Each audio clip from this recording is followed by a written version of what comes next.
so you just arrived in New York and you've dropped off your bags at the hotel. Now you're ready to sightsee.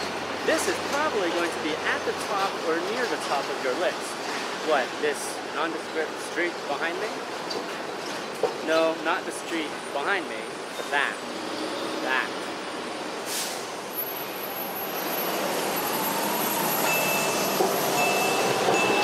Yes, my friends, that is the Empire State Building, which is what I will be showing you today. It doesn't matter if you see it from the north, south, east, or west. When you see the Empire State Building, you'll definitely feel you're in New York City. Even its name is taken from New York State's nickname, the Empire State, cementing its status as one of New York City's most famous icons. The Empire State Building is easily reached by public transit.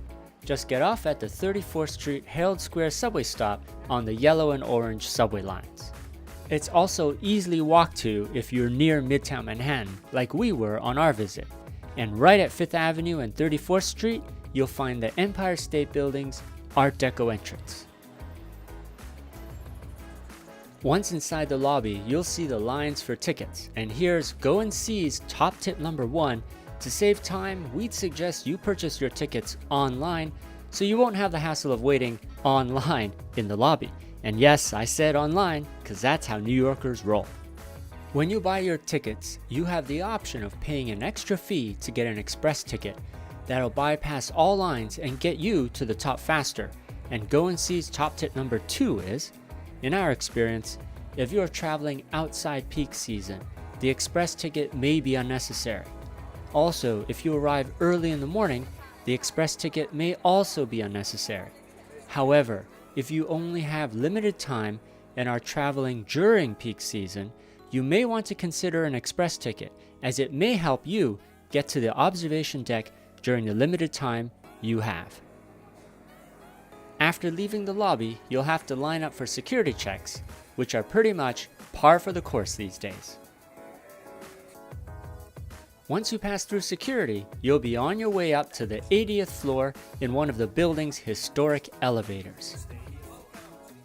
When you arrive on the 80th floor, you'll see a special exhibition about the history of the Empire State Building with tons of information and historic photographs. So right now we're on the 80th floor. I just got off the elevator, and these are the kind of views that you'll see from the 80th floor.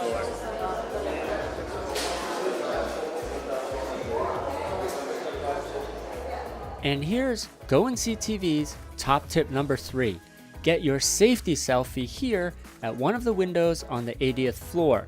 The outdoor observatory deck on the 86th floor has fencing that kinda ruins the background, so get a couple selfies here in case you can't get a good one on the 86th floor. Oh, and don't thank us for the tip. Just hashtag your selfie, Go and See TV, to show your appreciation. And when you're ready to hit the main outdoor observation deck, make your way to the up elevators on the 80th floor. Okay, so we've finally arrived at the famous 86th floor observatory deck. Make your way to the outside observatory deck and soak in the glorious Empire State Building views. Here, we start with the view to the south, where you'll see Lower Manhattan and the Freedom Tower straight ahead, with Brooklyn and Queens to the left, and Jersey City and New Jersey to the right. So as we barge through some photos here, we're heading east, where you'll get a great view of the East River straight ahead, and Midtown East to the left, with Queens and Brooklyn in the distance. As you walk around, don't forget to look up, and you'll see the spire which rises above the observatory deck. If you keep on walking, you'll make it round to the northern side of the building and be looking straight up the center of Manhattan, with Midtown right in front of you and Central Park and Upper Manhattan in the distance. And just beyond the northern side, you'll see the western side of the building, where you'll see Midtown West, the Hudson River, yes, the one the jet landed in, and New Jersey in the distance. And finally, you'll end up back on the south side of the building. We definitely haven't done the view justice. If you have time, just hang out on the observatory deck and soak up the views. You won't see too many views like this of New York City, so take your time. But wait, there's more, as they say. When buying tickets, you have the option to visit the 102nd Floor Observatory, which is in the spire you can see from the 86th Floor Observatory, which is exactly where we're going right now. Head over to the 102nd floor elevators and make your way up to the observatory in the spire.